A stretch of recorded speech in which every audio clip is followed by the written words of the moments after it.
Hello, everyone. Welcome back.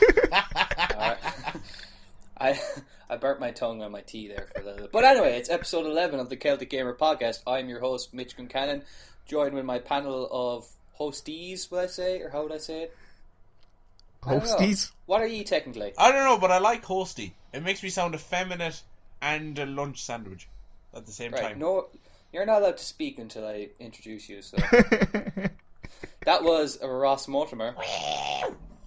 And I'm afraid to say we no longer have Adam McDermott with us. He has unfortunately passed away. Yeah, I'm coming to you from beyond the grave. Beyond! Out of the cannon today. And we do have Adam McDermott with us. And we're here for episode 11 of the Celtic Gamer Podcast. And my audio is spiking a lot right now on my Audacity. But fuck it. We're here to talk about games. And we're here to talk about movies. We're here to talk about topics that we're going to come up with on the fly, because that's what we do with this podcast. We don't plan it out. And, so let's get into it. What have we been playing?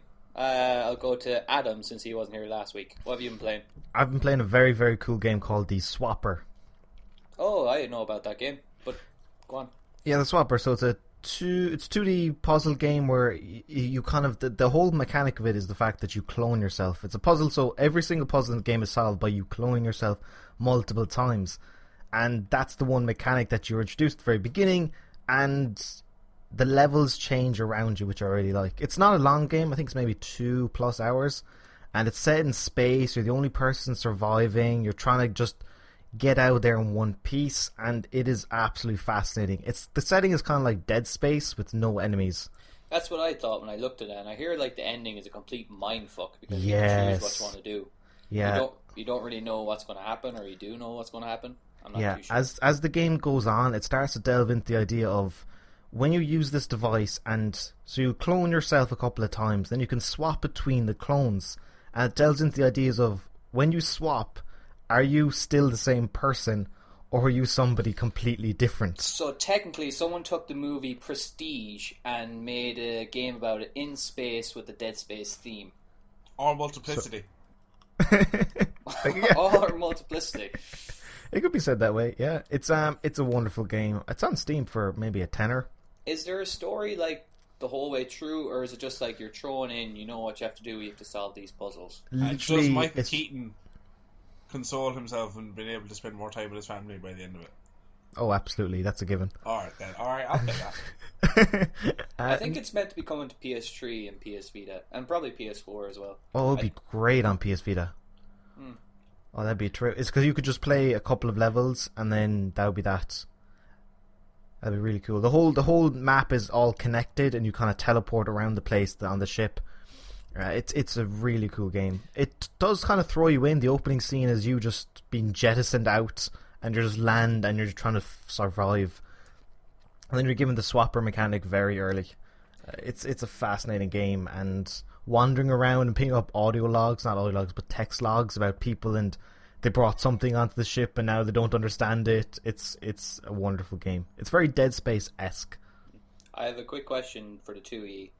Just look at your Audacity, and when we're all talking, or if I'm talking, just see if your Audacity starts to do a little bit of wave, because that happened on episode 9, where I think it was Ross, our audio was a little bit coming out on yours. That's why it sounded like we were echoing.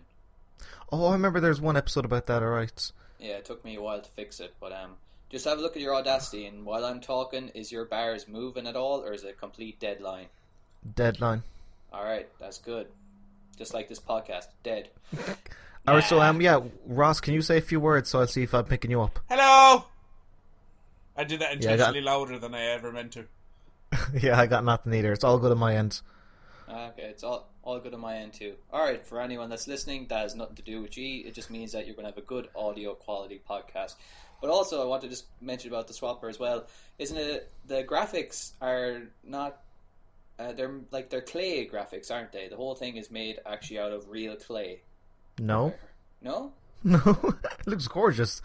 I know, but there is a kind of... They did something interesting where they modeled out the levels with clay, and then they took the they did some CGI of the clay and kind of interpreted it into the game. Now, maybe I'm wrong and I'm thinking about another game, but like, have a look and see if I'm right there. I never got that impression.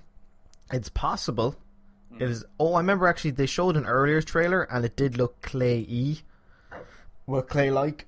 I'm assuming maybe that's what they initially used their inspiration from and then kind of polished it so much that it's kind of unrecognizable as clay, but it could be.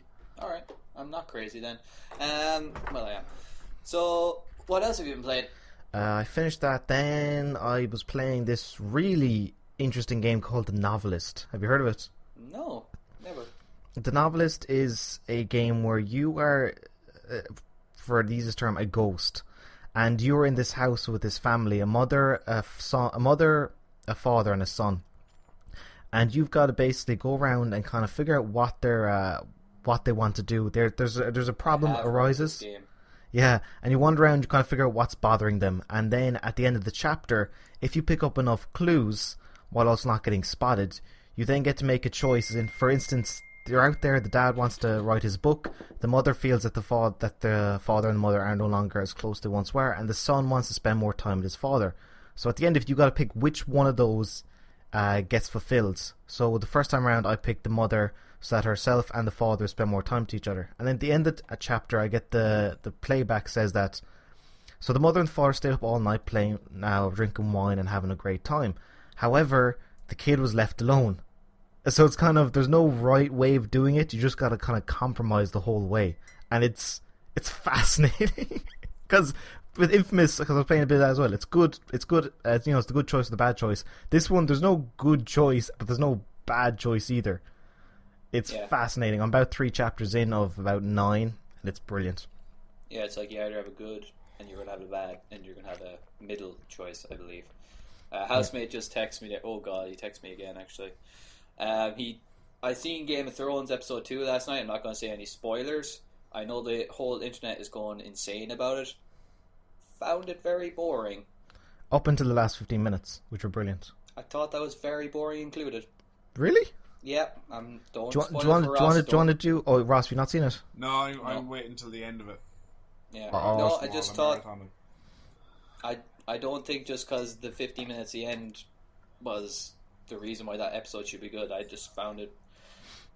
There's parts where I enjoyed it, but it wasn't. I just found the ending boring. Also. Yeah, I was kind of watching other stuff while it was on. As in, it was playing on one screen on my computer, and I was kind of doing other things up until the last 15 minutes. For anyone that's listening and wants to kill me for saying that, just tweet at me at alpha_prince with lovely messages, because I know there's going to be a lot of people that are he literally said to me, what? Fuck you, man. I didn't even... wait, hold up. I don't want to read the next message because it's spoilery, so... But, yeah, he thinks I'm insane for not liking that. So, yeah, sorry, games. What else? Infamous.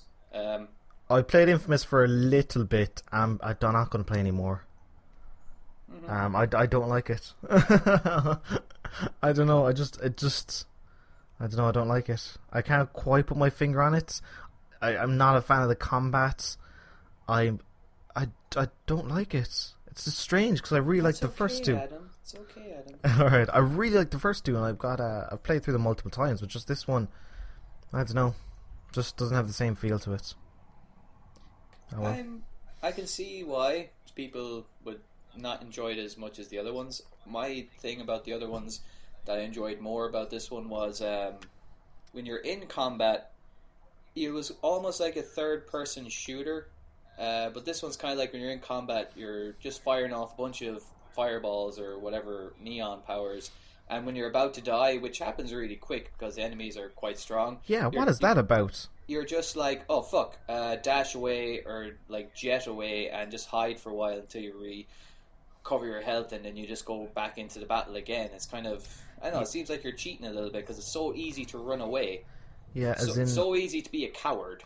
I put it onto easy mode. I switched it to easy because I was just so tired of the combat, and I was still getting hammered, and I had to constantly run away and come back to it. So that just really grated me.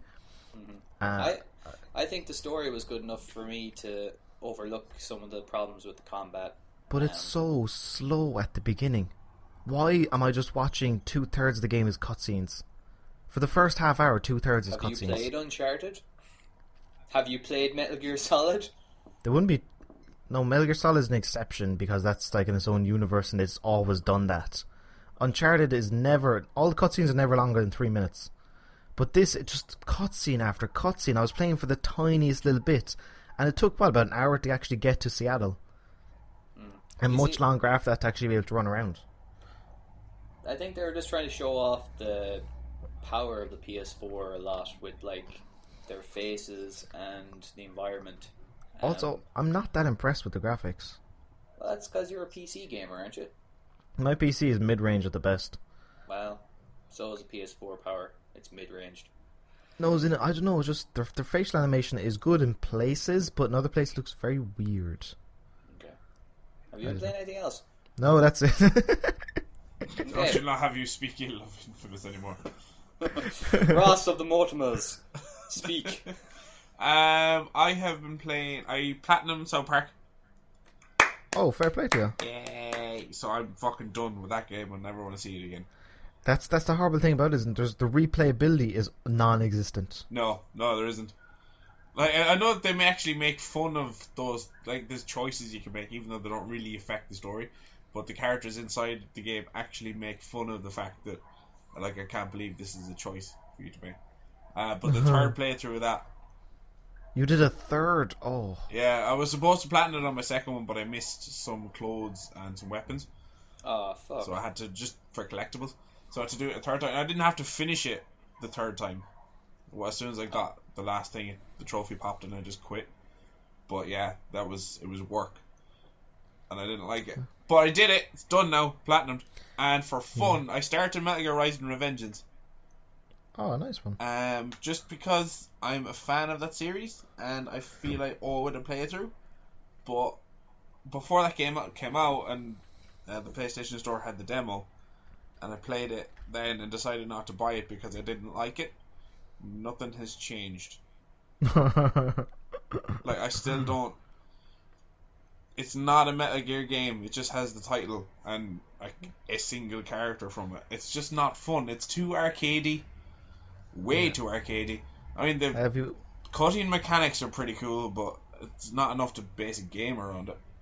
Have you played any of the other games by Platinum Games, Bayonetta or anything like that? I have, but I don't mind it in Bayonetta because it's its own thing. If you Ross doesn't like the fact that this is taking his baby Metal Gear and not making a good story out of it. That's part of it, yeah. Say, for instance, this was a completely separate game and featured a main character that was in no way associated with the Metal Gear universe. Would you be okay with it? No, it's just the game itself I don't like. I don't like that when you meet somebody that you have to fight, a little barrier comes up and gives you like a fight arena. Oh, yeah. I don't. It's too arcadey. I don't like it. I can understand why they went very arcadey, because like that game had a long development cycle and it was literally handed off to Platinum and they were told, make a game out of this in a year, and they were just, they took on the challenge. And I played about an hour and a half into it, and I will go back and play it, but the shit thing is I started on hard and I just want to play through it because I hear the ending is just meant to be balls out insane, and I nearly just Googled the ending, but I do think I owe it to myself to play it through. No, I will finish it, especially if it can be done in 4 hours. Like, there's no point in me not doing it since it's there and we got it for free for PlayStation Plus a couple of months ago. So I will finish it, but only the once. I know Ian has finished it like 4 or 5 times now. Yeah, he bought it, and I remember we gave him that trophy to get, and he managed to do it. Yeah, which is unbelievable to me. But I'm not... Like, and I know you get progressively more powerful as you play. Like, I've watched Ian play while he was on his 4th or 5th playthrough, and enemies would just explode if he came near them. If the sword came anywhere near them, they would just evaporate into just a red mist. When you're that powerful, the game is just... It's too easy. There's a moment very early on in the game where you're attacked by a Metal Gear Ray, and this is this cool thing where it jumps out of the ocean like it did in Metal Gear 2. I was like, oh, that's awesome, and then Raiden cuts it in half. Like, almost immediately. So you're like, well, if that's not a threat to you, then what's the point of all this? My thing I love about that game, though, is the soundtrack. Soundtrack is good. Yeah. But I can listen to that when I'm playing other games. No, but just for the Metal Gear fight, that sound, that music that's playing in the background it's kind of epic music. While you're running down the clock tower. Yeah. It's just... Platinum do games well where it's just like, how insane can we make this game be? And I love Vanquish, a game that I would have loved to Platinum, but fuck you and your challenge mode. That is absolutely insane. Like, I completed the game on the hardest difficulty, and it was okay, it was tough enough. I died a good lot of times, but I was enjoying the difficulty of it. And I said, alright, I'm going to go straight into challenge mode since I'm like so... used to these controls. I'll probably get through it really, really quick. And I think there's 5 stages in challenge mode, and I was playing stage 1 for about 4 hours, and I was at the very last part, and I just died before I killed the boss, and I was like, no, this is just going to put years on me. Or take years off you. Killing yourself. I've just looked up the Platinum trophy guy for Vanquish. Do you know they always give it estimated trophy difficulty? 10. They give it a 9.5 out of 10. Holy shit. That should be a 10. Fuck that challenge mode. I have like 82% of the trophies in it, so... And I'd love to see a sequel to that game. I just thought it was just a game that came out, no one really knew anything about it, and story-wise it was fine, but just... It was such cool set pieces and moments where you're taking on like 2 mechs at the same time, and you kind of think like, oh, how the fuck can I do this? But when you do it, it's just awesome the way he ends up killing both of them, and you just feel really alpha. So, yeah. What else have you been playing? I dabbled a little bit in Infamous 2. Not too much at all. I did 1 or 2 missions, collected a few blast shards. It was really just something to have on while I was editing or listening to some podcasts. Just keep my thumbs busy. And then just Stealth Incorporated and some Hotline Miami for some Let's Plays. A little bit of Ghosts as well. Call of Duty Ghosts, Extinction Mode. Because I'm still hunting the platinum on that. I'm not sure if I have a season pass for Call of Duty Ghosts. Do I need to have a season pass for Extinction Mode? No. Is Extinction with Predator? No, that's a new multiplayer map pack. Which they started in, I think it's Black Ops or Black Ops 2, where it was in zombies mode and George A. Romero would come out and attack you. And there's one in Ghosts, I think it was, where Michael Myers will come out and attack you, and now there's DLC with the Predator. That just seems, I don't know, it's fun. That's fun. I like it. It's a cool thing. But no, Extinction Mode is it's Ghost version of zombies. You just kind of survive waves. Nice. But it is a lot of fun. It is the best part of that game. And I have all the single player, the campaign trophies. I've beaten it on veteran and everything. So it's just the 6 trophies tied to Extinction. I have 3 of them. I just need 3 more. But they are fucking difficult. And it's based a lot around luck and who you're playing with as well. And for the most part, I'm playing with Chris, a guy from work. That's 2, and you can have 4. So it's potluck of the other 2 people that we get linked with, and yeah, it's difficult. It's fun though. All right. Well, have you been playing anything else? No, that's it. All right. Well, Mitch, what have you been playing? what have I been playing? I played a bit more Call of Duty Ghosts. I haven't finished it yet. I am... what part am I at? I can't even remember what part I am at, but I feel like I'm like near the end. I think the last thing I did was... Fuck, I can't... That's how little I care about the story in that game. The story is okay. It's just... It's fairly tongue-in-cheek. Are you a ghost yet? Oh yeah, that's literally where I'm at. Is I'm after being handed my ghost balaclava. Oh, okay, you're almost done. Yeah. No, it's fine. I was enjoying it. I just threw it on for a little bit and played a couple of levels, and it's kind of like something where in the morning before I go to the gym, I have breakfast, and then while I'm taking the 15-minute break before I go to the gym, I just play a bit of Call of Duty Ghosts and get like a level or two done in that time. I always feel really bad for the people who actually wrote the story for Call of Duty and nobody gives a shit. I don't think that's true. A lot of people play Call of Duty for the campaign. I know there's more of a emphasis on multiplayer. There's a bigger community for it, but no, I think the best campaign so far was meant to be Black Ops 2. I think that was meant to be very good. I never played it though.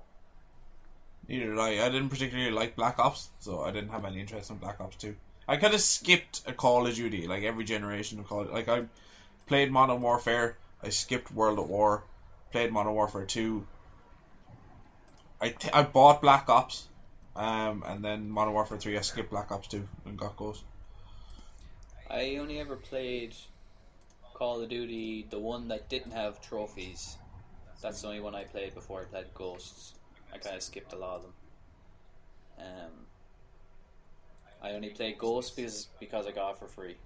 So I mean, there's nothing wrong with the game. It's a good game as first person shooters go. And with Call of Duty games, I always finish the campaign before I go near the multiplayer. I mean, multiplayer doesn't reinvent the wheel by any sense, but it's a fun game.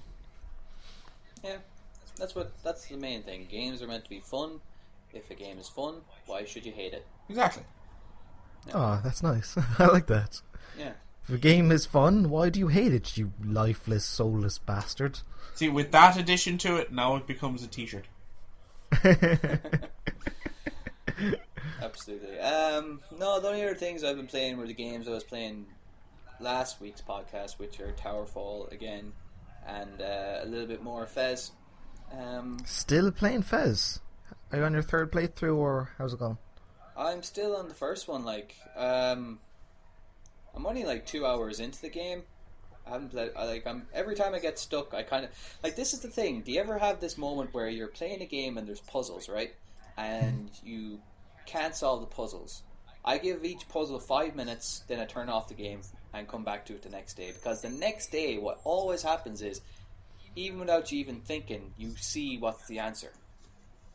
I've done that. I don't think I have a regimented, it's been 5 minutes, you've had your chance game, goodbye.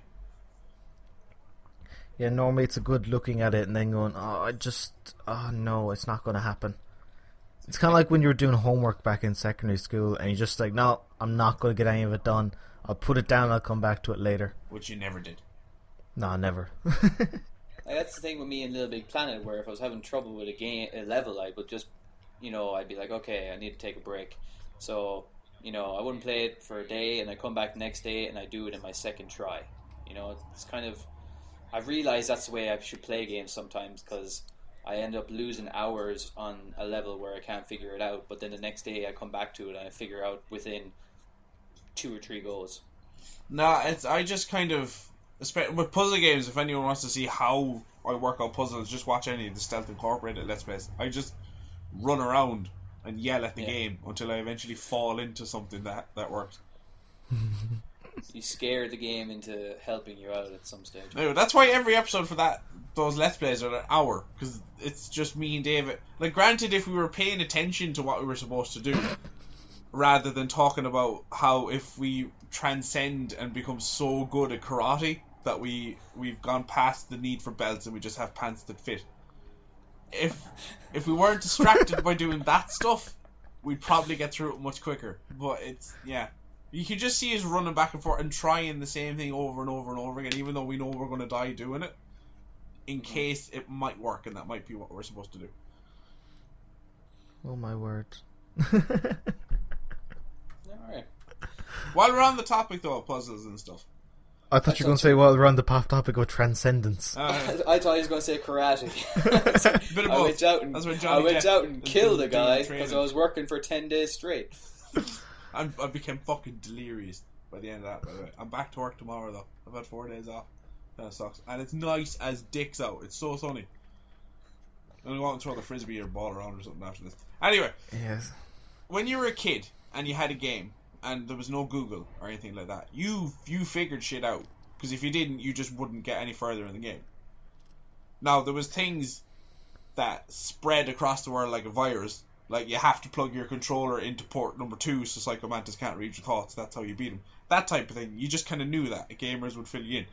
But you figured shit out. Now that you've gotten older and presumably better at games, do you find yourself relying on Google more? Like, Mitch, you say you step away from it and come back. But have you ever just gone, no, I'm not putting the time into this, it takes to work out, I'm just Googling it? It depends on the game. Like if I'm playing a game because I got free on PlayStation Plus and I realize, oh yeah, the trophies in this are pretty good, I'll research the trophies and I'll be like, okay, I better not finish this level without doing this, because if I do, I'll have to play through the game again. So there's times where, yeah, I'll probably look up guides before I play through a game. But like if it's a big game that I'm excited for and I've been waiting for it for, like The Last of Us, even though there was never any tough parts in it, I want to go blank on a game before a game like that before playing it. And if I came up to a roadblock, I would really give it my all before being like, okay, I can't do this, I'll Google search it quickly. But very rarely that happens. What about you, Adam? That's well, with the Swapper, I genuinely played as much as I could, but I will tell you, some of those puzzles are... When I looked up the guide for it, I went, is that how it's done? I would have never figured that out. So I think it depends on the game. So for something like The Last of Us, as you said, Mitch, and for most AAA games, you're not going to get stuck because they play test it over and over and over again. However, for puzzle-specific games like Fez, you can get stuck and just not even know what to do. And I think it's okay if you look up the guide. I wouldn't deliberately go to the guide first. I'd spend a good 5 or 10 minutes trying to do it myself. And then if that's not happening and the kind of like the fun factor is diminished, then I'll look up the guide. Yeah, I'd side with Adam on that one. I do the same thing that you do, Mitch, if a game comes out PS Plus, and I look up the 1 to 10 rating for the Platinum, and if it's a low enough number, I'll have a look at the guide and see whether or not I can do it in the playthrough. Yeah, if I'm looking up Vanquish and getting 9.5, I'm going anywhere near it. Yeah, fuck, I'll play it, but I don't care about trophies. Because I don't want 82% in a game that I know I can't Platinum. I don't want that. I would rather have it down at like 20 or 30%. Because if I'm that close, it would haunt me. I don't want to be that close to it and not be able to finish it. But with the Google thing, the only example I have at the moment is Shadow of the Colossus. I came up against... I had that on PS2 whenever it came out, however many years ago that was. And I finished it over and over and over again. No Google. And when I downloaded it for my PS3, I got stuck so much trying to figure out how to take the Colossi down to kill them. And I had to Google one or two of them. Now, I don't know whether that's just my patience as a gamer has gotten shorter because I'm constantly jumping from content to content, or I've just gotten worse. No, I remember playing through Shadow of the Colossus when it came to HD, and I Googled a good bit of it, actually. Actually, a lot of the boss battles and that. I think I got in like 2 or 3 in. I was just like, no, I just don't have the time. I want to see the ending to this game, but like really, I know it's fun to find out how to beat the bosses and stuff, but it was just too time consuming. So, but anyway, that was good. That's what we've been playing, I guess, because I haven't been playing anything else. And we got our topic of the week.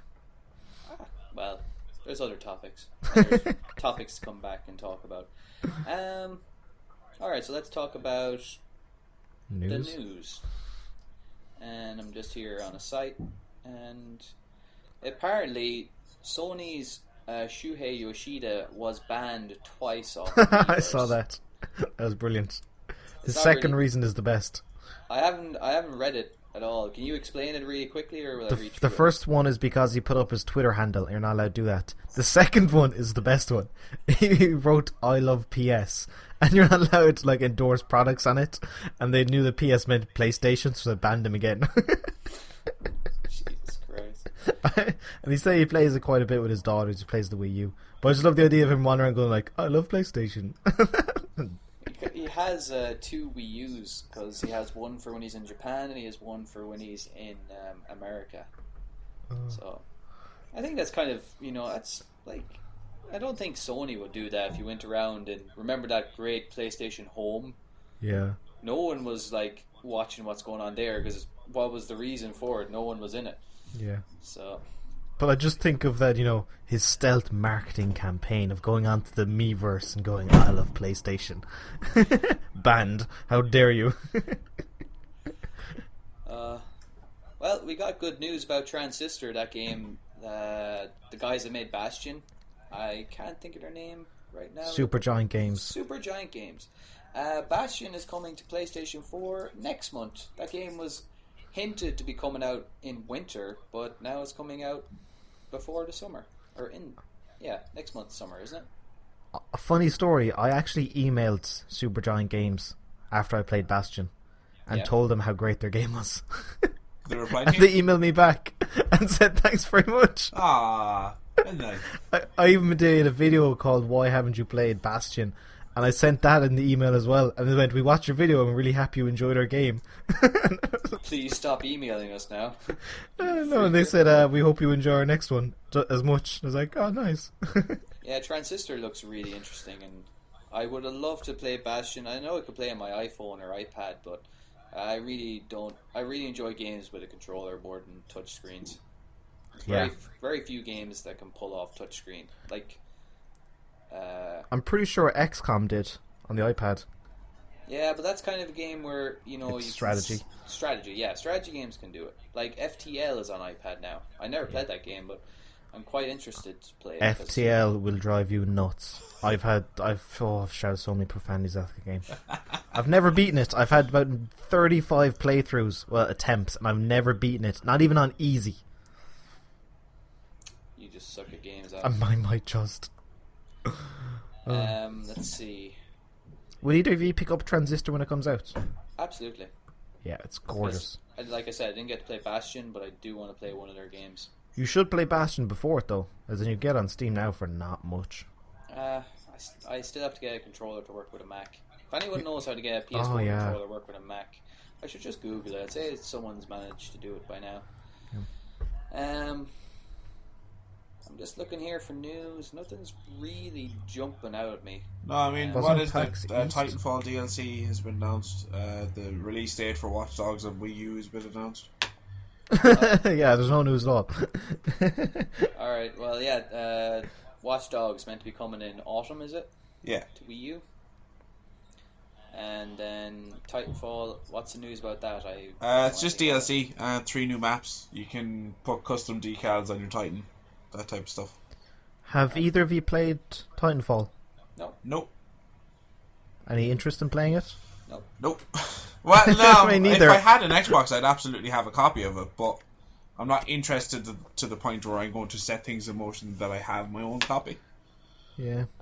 As in, I don't know what... I understand it's a fun game, but I have no interest in playing it at all. For anyone who's listening, I was listening to... Ew, gross. The Xbox podcast by Larry Hibb. I can't believe I'm blanking on his name. Hold on. Major Nelson, their podcast. And they had the guys from Respawn on their panel at PAX, and they were asked a couple of questions about, DLC and stuff. If anyone's wondering about if there's going to be any new guns coming into the game with DLC, he confirmed that there won't be any more new guns added to the game. That the guns that are in it right now are the guns that are in it. But there will be more map packs, obviously. So, party. Apparently, there's no kind of party setup. It's just kind of you jump into a game and you can't really, the way with Halo, you could all get into a party really easily. Apparently, with the Xbox One, you can't do that right now, but they're working on ways you can.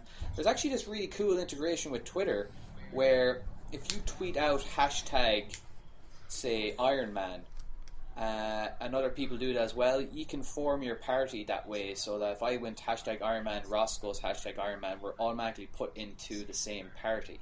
Oh, that's really cool. That part of the Titanfall DLC is a patch to implement that into the game. Okay.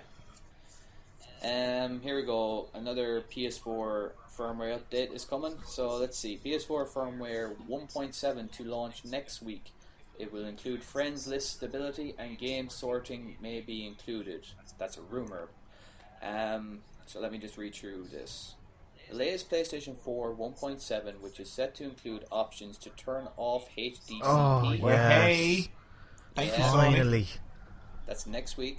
Oh, thank Christ. And export captures to USB devices may be launching as early next week, according to the Industry Insider. Brilliant.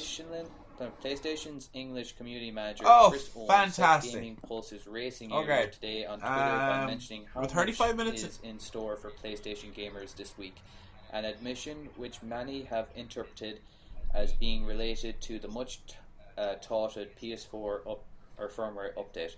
To add further weight to the proceedings, Industry Insider and noted NeoGAF user Tidux has taken to a thread on the forum related to the firmware and mentioned that there's plans to announce this week and release the next week. Also, he has alluded to friend list stability fixes as well as new game sorting ability, which may or may not make it into the latest update. Wonderful. So that's an awesome update. I can't wait to. Oh wait, he didn't mention about 720p streaming with Twitch though. I thought that would have been coming in the next update. But if it's not, I don't mind because it's great to be able to capture now easily. But you had a splitter, Mitch, didn't you? No, I was going to buy one, but then I heard about this rumor and I was like, I'll wait. Like, I know it would have only been €20, but I said, fuck it. Yeah, it's long overdue. Does the Xbox One still have HD CP, or is it off already? It didn't launch with it. Ah. Are you sure? Yeah. Okay. Xbox is allowing people to upload directly to YouTube. PS4 currently can't. I don't know if that will... More shit on YouTube. Oh, you mean more competitive stuff for you to deal with, yeah? No, it just means more, like, stupid gameplay clips that... Oh, never mind, it's fine. It's getting clogged up there. YouTube has always been clogged up. What's the stat that, like, every hour, 4 days worth of content is uploaded to YouTube? So every hour you're falling 4 days behind in what if you're trying to watch everything. Let's see. Apparently there's going to be a zombie-like MMO coming to PS4 and PC. That looks so awesome. Or it sounds awesome. I haven't seen anything for it, but it sounds so cool. It pretty much sounds like DayZ, but with a controller. Yeah.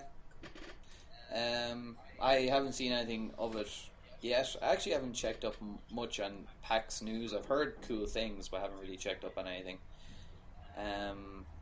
Yeah, not much has come out of it. That's kind of headline news.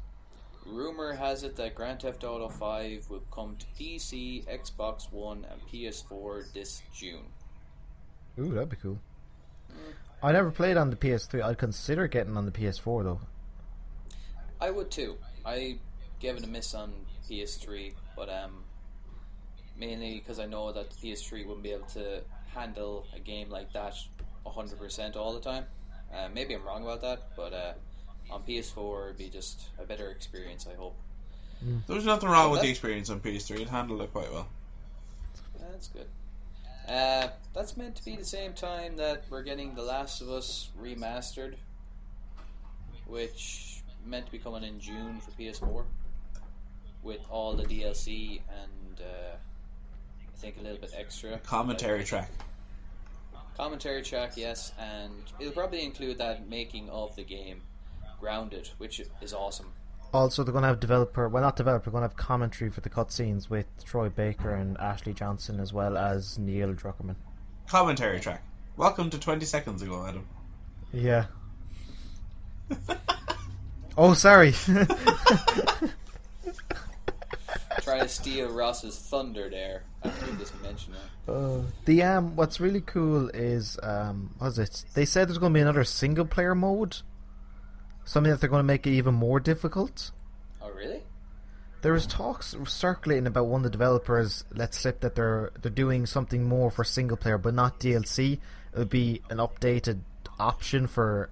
It was very unclear about it, and I haven't said anything about it since. But there's talks about being another difficulty level, and I Survivor is tough. I don't know. Maybe one hit kill. I don't know. Huh. That'd be interesting. Yeah. That'd be I fucking wonder- terrifying. Yeah. There's nothing. The scariest part of that game is when you're sneaking up behind the clicker and they suddenly just turned around and grab you. It scared the shit out of me. If that happened with every character in the game, it'd be horrible. Yes, indeed. Although I'd love the challenge. It'd be cool if they let you just play as Ellie's character the whole way through. Like, you know, even though it's meant to be Joel, you just play as Ellie or something. That'd be kind of cool. Because she has to fight differently to Joel. The best thing about Ellie, though, is that she has the knife that never breaks. Yeah, that's really cool. Why couldn't Joel fucking find the knife as well? He's too busy opening doors with it. Yeah.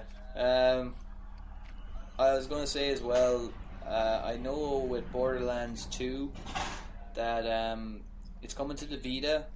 It'll also be cross-save, which means if you have it on your PS3 already, and say if you've got all the DLC, which is coming to the PS Vita version, you can take your save over into your PS Vita and continue playing from there, and it'll double up the trophies that you have already. And I wanted to mention that because I wonder, will that be the same case with The Last of Us on PS4, where it'll notice that you have this many trophies in the game, and if it's the same set of trophies, because I don't want to play through the multiplayer again for the platinum. I don't have the platinum yet, but I will get it. Hopefully someday I'll go back to it and play through the multiplayer again, but I don't want to have to repeat everything again. Even though I enjoy playing that game again and again, I don't want to have to do it. It'd be nice if it was just like, oh, there you go. Do you know? Mm-hmm. Yeah, there's a lot of time to spend. Here. So, that's all the fucking news you're getting today, because there's nothing.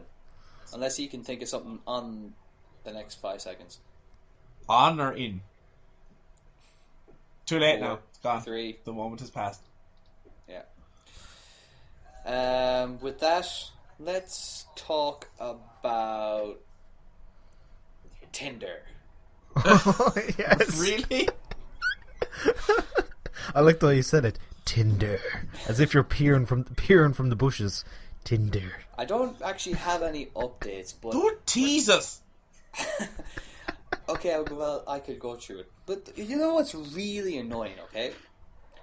Is if you're going to put up a profile on Tinder, and if your profile pic is you and 3 other friends, how the fuck am I supposed to know which one is you? Could your first message to that person always be, are you the hot one?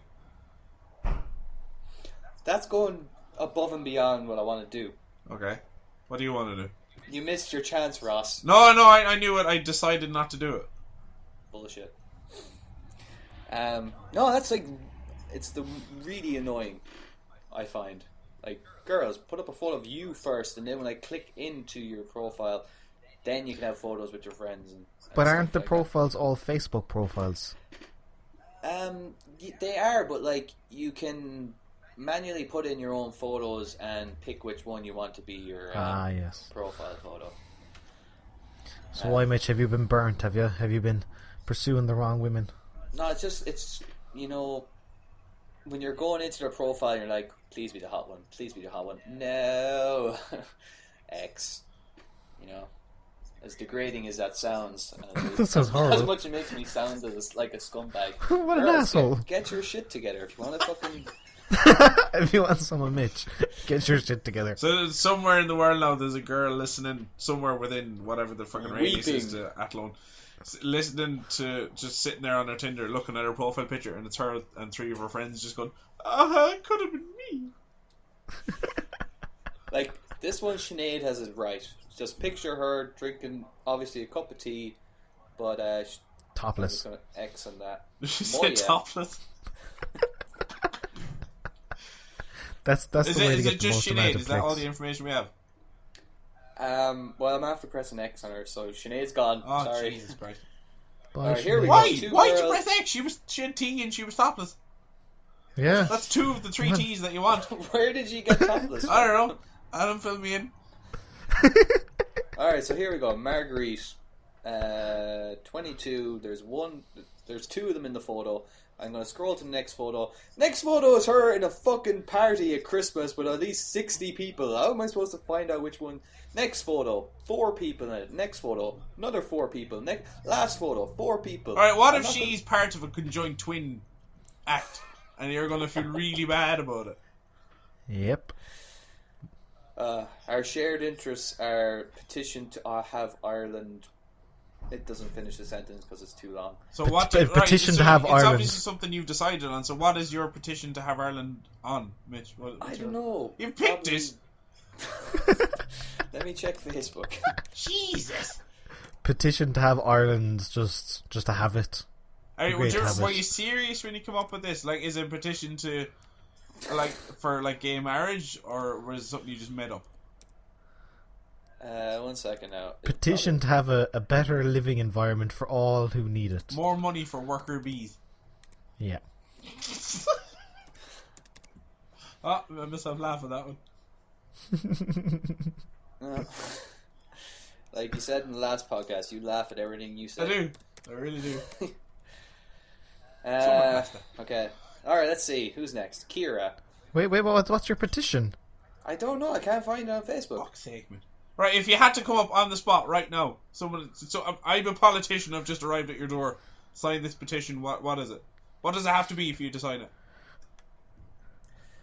I don't know. Mitch doesn't feel strongly about any issue. I don't. Except women. Except for the women and their fucking profile photos. I will sign the petition for only having one person in the picture. Exactly. At least your first photo should be. Okay, Kira is 39 kilometers away, and we've got 9 things in common. We both like Hardy Books, Meteor, Entertainment.ie, Spar, Ireland, Rubber Bandits, MCD, and Oxygen.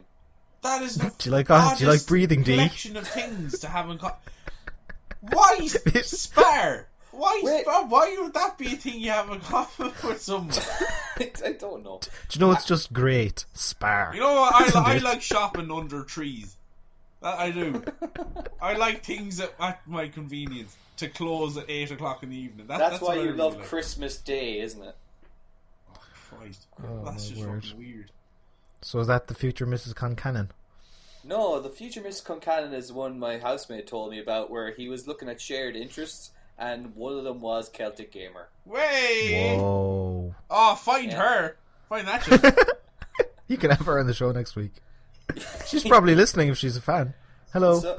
What's up, Connor's Bay? That's awesome. I'm going to create a Tinder profile. All my interests are just going to be fucking DP and stuff. And ball gags. God. Yeah, girl. We get some very interesting results from that. Sort your shit out.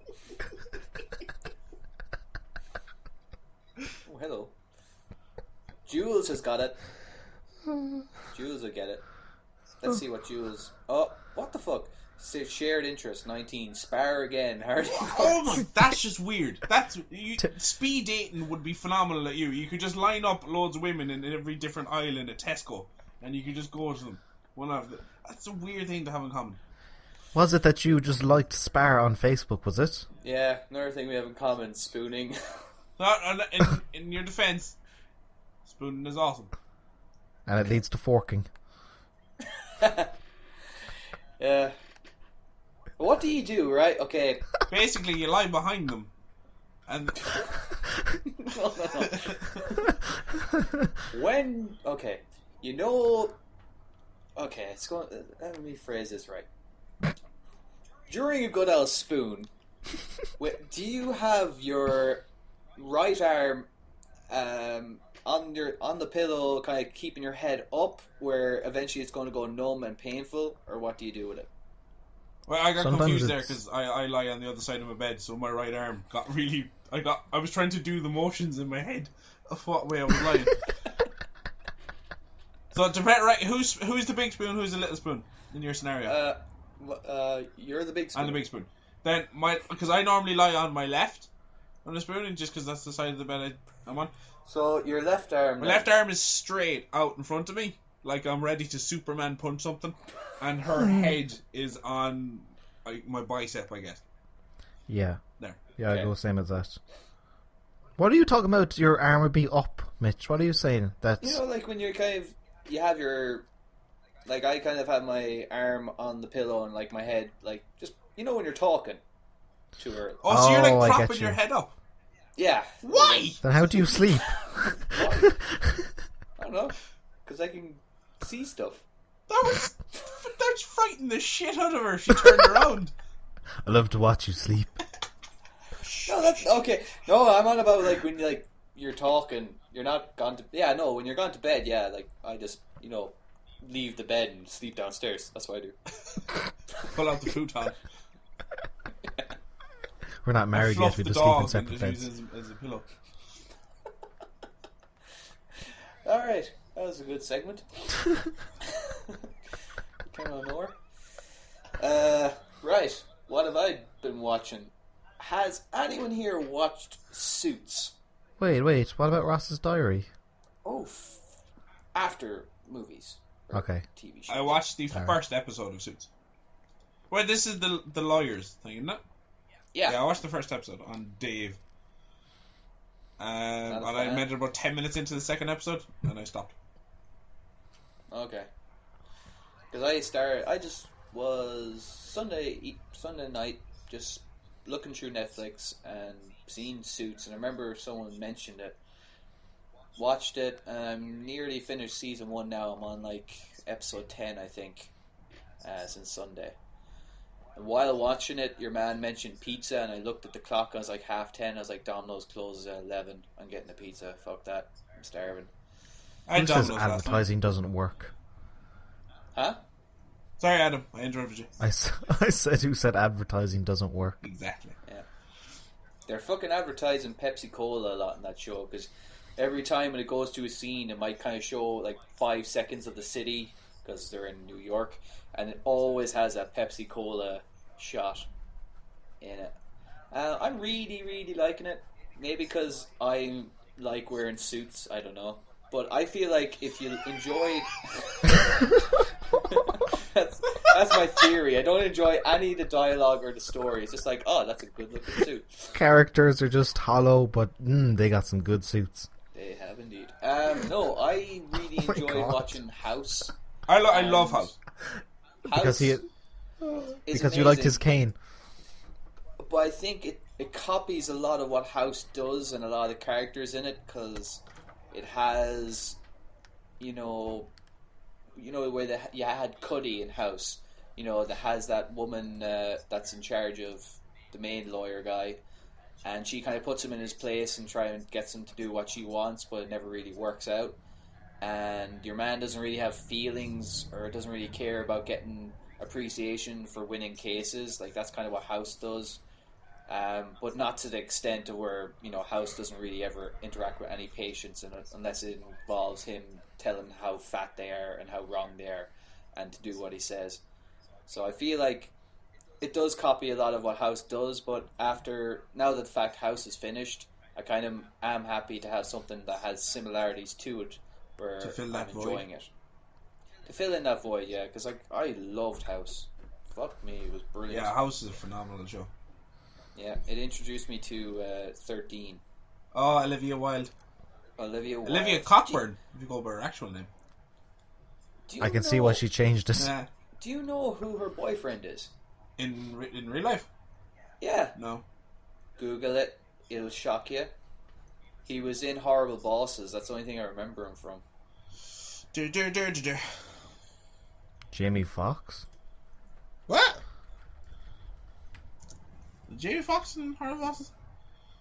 Yeah. Oh. He was Motherfucker Jones. No, not him. No, it was one of the main guys. Not Michael Bateman, but the taller of the two. Oh, Jason Oh, that dude. Sudeikis. Jesus Yeah, Christ, her go boyfriend. him. Yeah, he did well.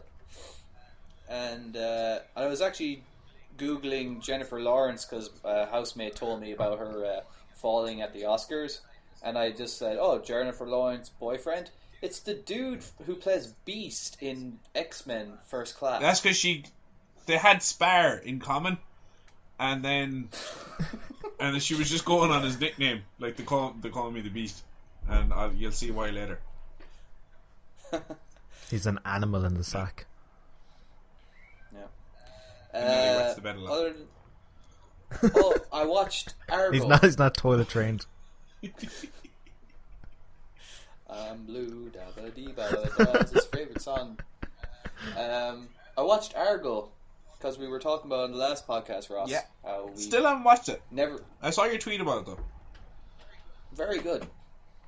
Very, Yeah, very good. It's a fine film. It's very well done. Ben Affleck is killing it. He's kind of like the way I felt about Leonardo DiCaprio for a long time, where I didn't like him because I felt like he was playing the same character, but he's totally changed up and done some really good movies and directed some amazing movies. Yeah, ever since The Town, he's been kind of on the upswing. Town, yeah, that was really, really good. I feel like Jeremy Renner was doing very, very well, but kind of has fallen back a bit now. He seems to be doing like cash-in movies like Hansel and Gretel. Yeah, but at the same time, he has the Avengers. Yeah. Yeah, he's kind of sorted there for a good few movies. Dang, he's 43. You missed your chance. What? Oh, right, yeah. God damn. They don't age in Hollywood, do they? No, you should look at fucking Jared Leto. He's like 42. Look at Sean Connery. But Sean Connery has looked exactly the same since the 60s. Yeah, ever since like The Rock. Look at William Shatner. The guy's in his 80s. Is he? Jesus. Yeah, bar getting a bigger belly, his face hasn't changed at all. I actually we were watching some show that had Gay Byrne on it. I was like, I wonder how old Gay Byrne is. He's 79. Right, for the people listening, Gay Byrne used to be a talk show host in Ireland, something called the Late Late Show. It was shit. That's why you don't know him. I don't know. I think he's. I don't know. I like Gay. Gay Byrne is. Oh my gosh, are we 5? Welcome to the podcast, Adam. Correct answer there is yes. I like Gay.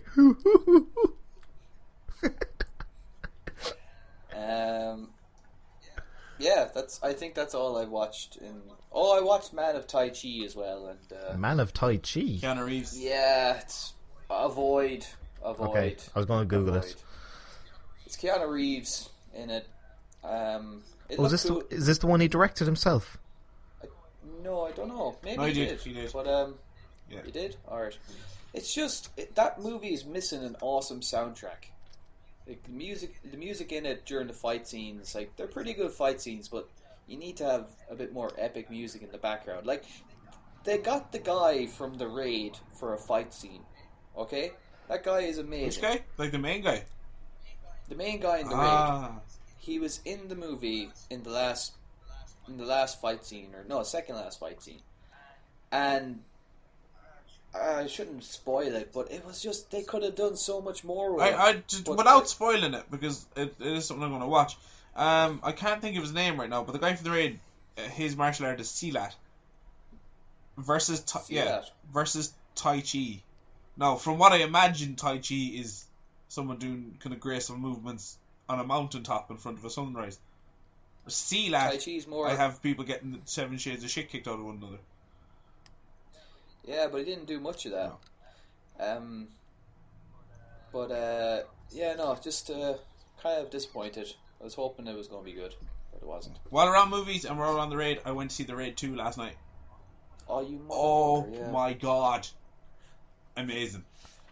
2 hours, 40 minutes of non-stop kicking the shit out of I someone. tweeted it out. I called it a poetic display of human ability and unparalleled brutality. I like that. I was watching some of the trailers. I'm not looking forward to seeing Hammer Girl scenes because I just don't like. I went to see it with my father, and we were talking about it afterwards on the walk home, and both of us said, like, when there was a fight scene going on, that Hammer one is up there. You actually, like, when the fight ended, you actually felt yourself kind of relax back into the seat again, because you didn't realise it, but you'd been so tense the entire fight because you knew I'm about to see something that's absolutely horrible. Oh god, there it is. Ugh! And then you sit back in. It was so awesome. Amazing. Violence, straight to 10. Just, it was so good. Wow. I might go again. The original Raid was such a breath of fresh air. When an awful lot of films were kind of doing the so many quick cuts during fight scenes where you could barely tell what was going on, and they're all about, let's actually show you every single move because it is impressive. Yeah, like Gareth Evans, the director of it, he actually said in an interview that he's really concerned about the geography of a fight so that people know where they are at all times. And there is there's some impressive long shots in the Raid 1, but Raid 2 has some really long shots with multiple moving targets that are moving around. There's lots of fights happening at once, and there's some pretty impressive camera moves. The cinematographer is really, really good in that movie. I might go to see it again. Now, Spider-Man, The Amazing Spider-Man 2 is out on Friday, so I'll have to go before then because I'm going to that on Friday. But I saw a clip of Electro in the new Spider-Man, and I've immediately dismissed the film. Really? Yeah, I just looked at him and went, that looks crap. So, I don't know. Reviews are very mixed on Spider-Man 2, although I like Peter Parker more than I like Spider-Man, so I like Andrew Garfield, and I think he plays a good Peter Parker. So, I'll go see it, probably. He's not much of a nerd, though, is he? No, but Maybe he's not a nerd. As in, Peter Parker's meant to be a big dork. He is. Isn't it? I mean, they skidded around it a little bit in The Amazing Spider-Man, the first one, but he still did nerd. He built the whole web shooting mechanism and stuff. That's he's just a lot impressive. better than fucking Tobey Maguire, that's what I'll say. I prefer Tobey Maguire. Oh, I can't stand Tobey Maguire. I'm so glad they took the piss out of him in that fucking movie. Tropic Thunder, Satan's Alley, the very start where they show all the trailers for fake movies. Yeah. And Tobey Maguire, best kiss scene of 2004 or something like that. Yeah, it's really good. Anything else? As well as the Raid, I went to see Noah. Oh, what's that? I mean, do you want to go see it? No, I'm not really, I wait for a DVD. Yeah, honestly, you're better off. And I went to it thinking it was going to be a cinema movie. Wait, don't spoil it for me because I don't know how it ends. No, Jesus. There's actually knowing going into it how it ends. Because obviously everyone knows that. But there's bits of the story I'd never heard before. Bits of the legend, the tale of Noah and the Ark that I'd never heard before. And I don't know whether they made them up for the movie or the just lesser known parts of the tale. I have no idea. But I went to the cinema to see it. It's damn near 3 hours long, and there's about 3 minutes of it that actually require a cinema. Like the massive wave crashing in the Ark, hitting the Ark and everything. That was really cool, but it's only about 3 minutes long. And all the points leading up to it and after it, it's just a character progression story, and you didn't need to be in the cinema for it. So a DVD is how I would recommend watching that movie. Well, it has a lot to live up to because Evan Almighty was the greatest interpretation of building Noah's Ark. Genuinely, yes, it is. It is. That's the story. That's. I got a question for you, Ross. With Noah, doesn't he have a family? He does. He has a wife and 3 kids. But they all die. Spoiler. Watch the movie. Well, did you see it? There was a hilarious bit done by Jon Stewart on The Daily Show. He had found that Fox News had done an awful lot of coverage on it, and they were not happy about the film because they didn't mention God enough. Oh, they had to call him the creator, and they talk about him. Yeah, and in a scene Noah gets drunk, which is not the way they remember it, even though it's written in the Bible. It's hilarious. I was there, goddammit. Oh. Well, that's been Bible Hour for this week's podcast. I just find it so funny that Russell Crowe decided to do that film. Is he deeply religious, or you just think it'd be a big piss take? He's on an upswing of playing a god. He played Jor-El, and now he's just Man of Steel. And then he's peaking now at Noah, and he'll come back down and do. He'll be Allah. Yeah, he'll do a lot, and then he'll come back down and do another fucking Les Miserables 2. What he should really do is Muhammad. That would be brilliant. It was a weird. It was like I'm glad I went to see it, but it's not something I'm going to rush out. Like Raid 2, I will be there release day of DVD. I will buy it. No, I probably will get it eventually, but I'm in no rush to get it. But you said there's only 3 minutes worth of it being on the cinema. Yeah, but I collect DVDs. That's what I do. Ah, alright, I get you. I watched. Fuck, I have such a terrible brain. Oh, not Jimmy Carr. Oh, Frankie Boyle's stand up there on Sunday. I never watched any of his stand up before. My God. He's funny. It's there was parts where I laughed and there was parts where I paused Netflix and I just had to think. I was just like, you fucking just said that. I'm going to go to hell for laughing at this.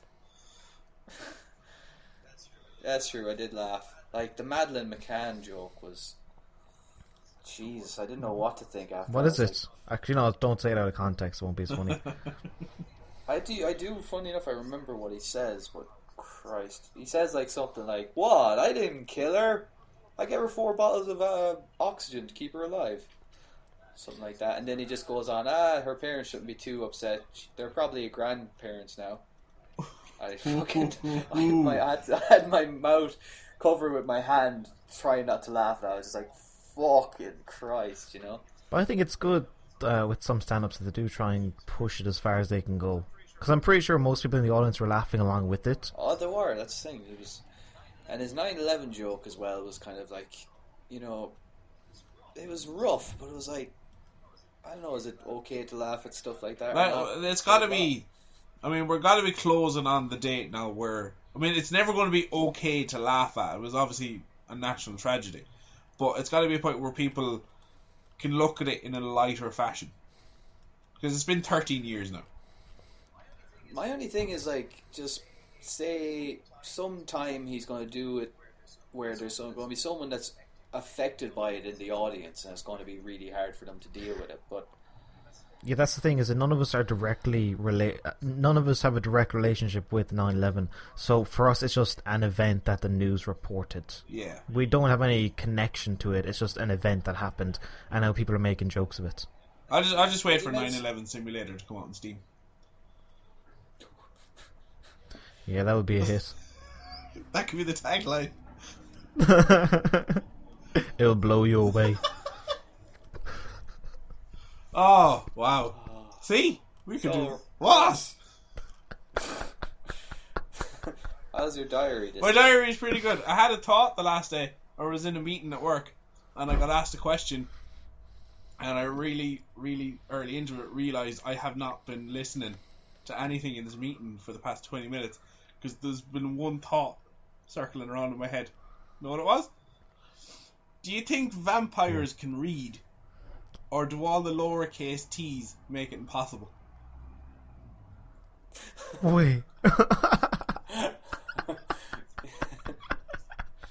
That's really good. There we go. So I had to bullshit my way with an answer in the work meeting. That's all I was thinking about. Yes, sir, I concur. That is an excellent idea. I would go with that. God damn, can I'd vampires stake read? my life on it. Oh, these are the dumb jokes. Yeah, I like it, Ross. That was good. There you go.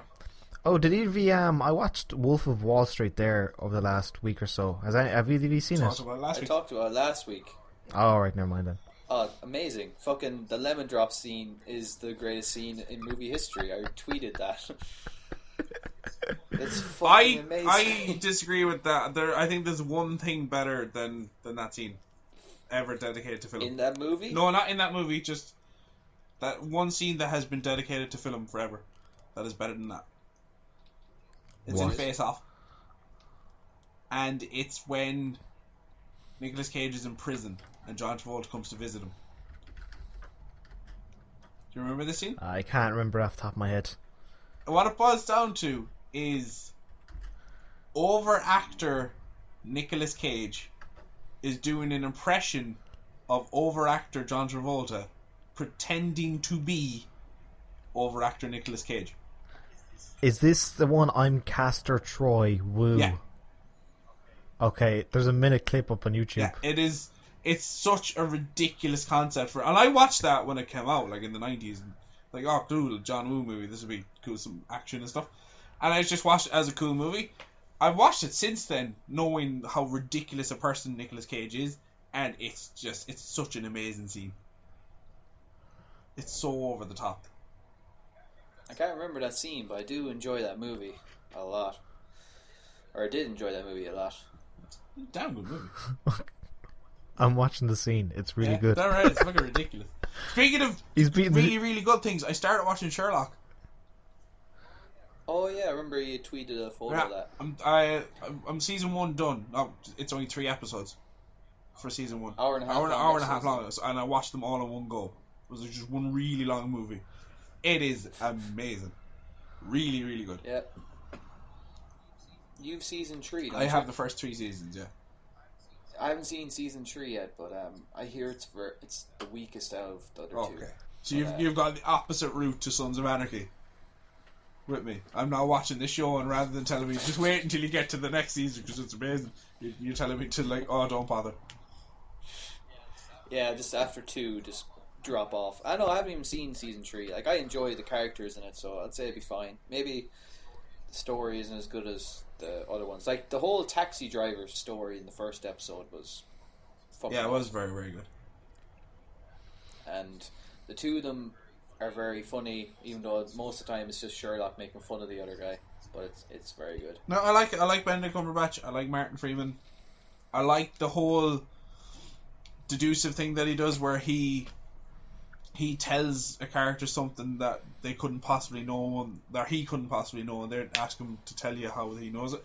And then later on in the episode, he walks you through how he figured it all out, and it shows you that earlier on in the episode, it actually showed you all the bits that he picked up on. Like, it focused on Martin Freeman's watch, which was clasped differently than normal, and blah, blah, blah, blah. And you realise that if I was really paying attention to the show, I could have actually copped that myself. I just wasn't watching. Yeah, it's the guys that write that show, just the amount of detail they have to think of, and to trick the audience into not seeing that stuff, but making it so abundantly clear that that's what happened. It's just That's the reason why there's only about 3 episodes a season. Yeah, they all had aneurysms at the end of it. Actually, Adam, what have you been watching, or have you watched anything? Ooh. Nope. Fair enough. Anything else in that diary of yours, Ross? No, that one I didn't even open my diary for the vampire one. It was just in my head. Hang on, I'll have a look. What did we cover last time? We didn't actually talk about it last week at all. No. So the week before that was like fire safety in the office or something. that old gem. I fucking grabbed the wrong diary. I have too many diaries.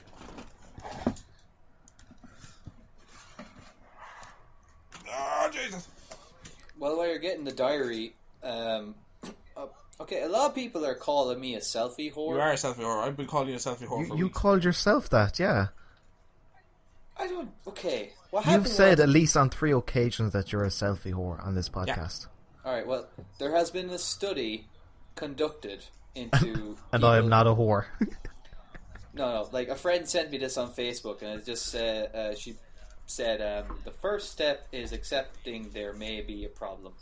So, it's actually not too long of a piece, but this website called Demex.com put up this news article. And my American Psychiatric Association makes it official. Selfie, a mental disorder. Okay? Chicago, Illinois, the American Psychotherapeutic Association, APA, has officially confirmed what many people thought all along. Taking selfies is a mental disorder. The APA made this classification during an annual board of directors meeting in Chicago.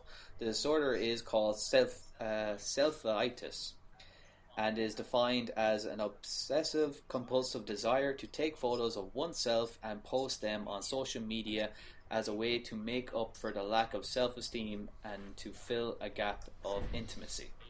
APA said that there are 3 levels of disorder. Borderline selfitis, taking photos of oneself at least 3 times a day but not posting them on social media.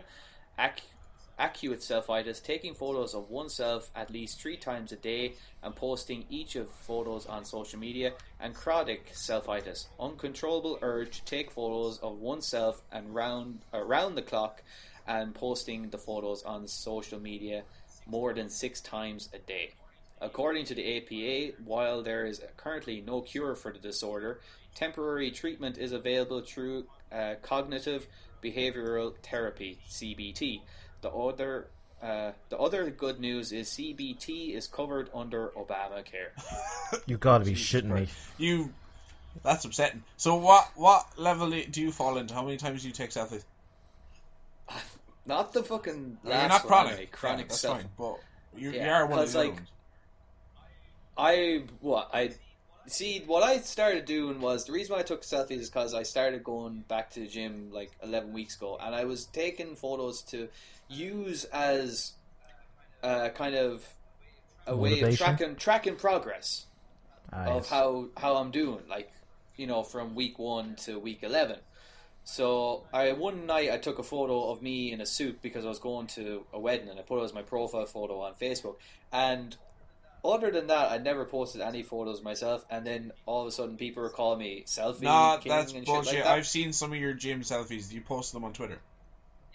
Yeah, I know. Now I started doing that as well, because I'm just like, well, if people are going to call me fucking selfie whore, might as well just fucking, like, they're not going to be like, oh, you don't post any more selfies, so you're not a selfie whore. Once a selfie whore, always a selfie whore. Like, if I'm going to take a photo of me, I'll fucking post it up on Twitter, because I don't, like, fucking care. It's like, what's the point of having social media on your phone if you can't do something else with it? I've never got the whole take pictures. I think I have one picture of me in my phone, and that's someone else took it for me while I was sitting in the throne from Game of Thrones, and that's my Twitter profile picture. I'm sitting there like Sean Bean in the throne. Yeah, I know. And that's the only picture I have of me. I did take a selfie the last day because at work we have a lost property thing, and somebody left in like an indoor football that looks like a big tennis ball. And I held it up and took a picture of myself looking at it all confused, and with the title of "I knew I shouldn't have trusted those gypsies." Because I wanted to act like they shrunk me. And then I looked at it in my phone going, what? I know what I look like. I don't need a picture of myself, and I deleted it. Well, okay. Fair enough. Mitch, You're not a selfie addict. Like, okay, I don't know what to make of it, because I don't every day post up one. I might post up one once or twice a week, but I'm not like most other people on Facebook where there's this guy. Now, I'm not going to say his name because he actually gave me a lot of good tips for the gym and stuff, but he changes his profile photo nearly every day, sometimes twice a day. Currently it's like him as Batman, but yeah, it's not like I'm doing that every day. But like when I put up a new photo on profile pic on Facebook, it's just fucking taking selfies again. But like some of the photos were taken from someone else with my camera, so I don't know. I don't know if I'm a selfie whore. Maybe I am. Selfie whore. Just because you don't post them as your profile picture doesn't mean you're not taking selfies. Okay, fair enough. Mitch, it's all bullshit. This entire podcast, all 11 episodes, have just been a build up to your fucking... I was going to say intermission. That's not the word. Adam, help. This has been very... Intervention. That's the one. Intervention. Yeah, it's your intermission, Mitch. You can come back and just go and get you the need, popcorn. you need to see. You need to take a break from your disorder, but you go back to it later. It's all bullshit because it's just people coming up with a new disease so they can get more money out of Obamacare, because it's covered with Obamacare, which is fucking it's upsetting that this is where our world is going. The start of the downfall of our society was when YOLO was put in the dictionary, and now we're here. YOLO's in the dictionary. That's okay. It's not okay. It's not a word. It's an acronym. Let me put it this way: an awful lot of stuff start out as not words. You know what's fucking like? What the fuck is? Are you mad or not? What? Yeah, have you not heard? It's a big thing over America. When you go on Vine, there's this guy Nash Gear. I think I'm going to unfollow him because nowadays he's got like 5 or 6 million followers. He's not really putting much effort into his Vines. But like most are just him and his fucking cute little boyfriend just going, are you mad or not? Like, I swear to fuck. And I'm just like, why? Why are you doing that? Okay, I don't even know. I don't know. I have no opinion. Upset. Yeah, it's not the phenomenon hasn't came overseas yet, but like eventually you're going to hear fucking 17 or 18-year-olds not just going YOLO, but like fucking are you mad or Why are you not? clicking? Like, What's the clicking? that's Yeah, what they what's do. that about? That's what they do. They do that with their fucking mouth. They go, I swear, go on Vine or I'll send you a Vine. Nah, I'm gonna stay away from I that. don't want any part of it. I'm not getting sucked No. into that. I know Vine is amazing. Like, I'm the biggest shouter for Vine and SoundCloud you'll ever meet. Like, there's really good videos. People putting up stuff daily on Vine. I like SoundCloud, and I have seen some genuinely clever Vines. It's not easy to be that funny within 6 seconds, but some people do it. But I see them in compilations on YouTube. I'm not on Vine. Yeah, that's why I go as well. If I'm going to watch Vines, I'm going to watch a compilation of about 5 minutes. I'm not going to go and find each individual one. I know. I think Vine is like my favorite TV show before I go to bed because I follow about 100 people, and like when you add up all them 6 seconds, and some of them post twice a day, you'll be laughing for about 20 minutes. Now some of them are crap, and some of them are just like, oh, follow me on Instagram. What I've But, discovered some of from them are Vine is that everybody on Vine, or at least a large amount of them, are all phenomenal dancers who live in a fucking amazing house. Shout out to Amy Gertner. Is she still following you? She's still following me on Twitter. I'm tweeting her. Fuck that. I tweeted Daniel Craig the last day.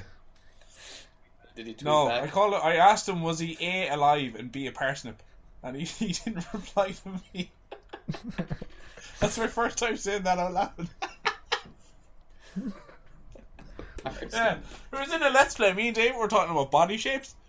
Like, some people can be a pear and stuff. And we came to the conclusion that Daniel Craig is a parsnip because he's like really broad shoulders, but then he has really, really thin legs.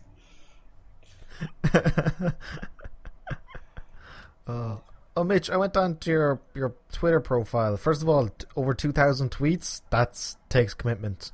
Then I found the image of the Celtic Gamer being above IGN, being above Giant Bombcast, being above Major Nelson, One Up, and Podcast Beyond. That's so, right. Number one. all those guys. Number one podcast in Ireland. Yeah. I have that's the background on my phone. That's pretty cool. So fuck you, IGN, huh? Damn Fuck right. you. Yeah, we were there for like 3 or 4 days, and I don't know where we are now, but anyone that's listening and has friends that enjoy stupid shit like Tinder and diary updates, and Which I stuff, didn't do, and actually. enjoys our Right. podcast. Goldfish do nothing all day and have a castle, so technically they're doing better than you are. That is a page. That is a page in my diary. That's the best one. That is actually genius.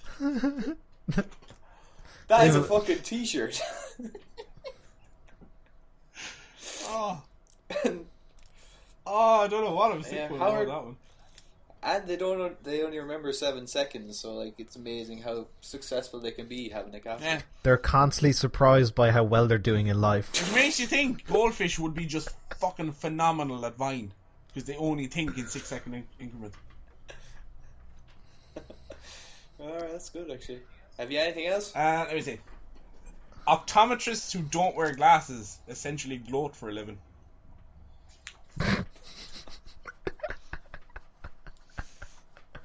Oh, I like that. I want more. Right, now you get two. You get two an episode. More next week. Go. Next week. Okay. Alright. Well, we're at an hour and 23 minutes, so Wow, that flew. it always does when you're having fun. But I want to thank you guys for listening to the podcast. You can find us over on iTunes. You can just search the Celtic Gamer Podcast, and while you're over there, it'd be great if you give us a 5-star rating and leave us a comment. Helps us out immensely.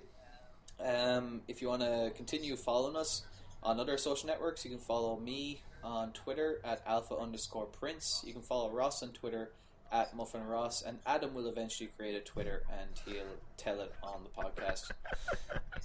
He's not a ghost, he's really here with us.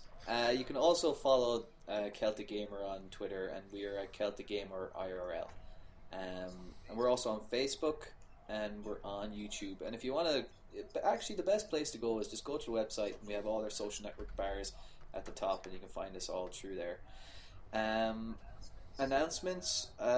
Infamous Second Son review went up on the site there last week, and I gave it an 8.5. I was fighting over giving it an 8, but then I was like, nah, I really, really did enjoy it. Ross has got a Let's Play this week put up today on the site of Stealth Incorporated, and there's more to come with features and podcasts and stuff like that. So well, thank you for listening, and we will chat to you again next time for episode 12 next Tuesday. Thanks, Bye, everybody. Bye. Press.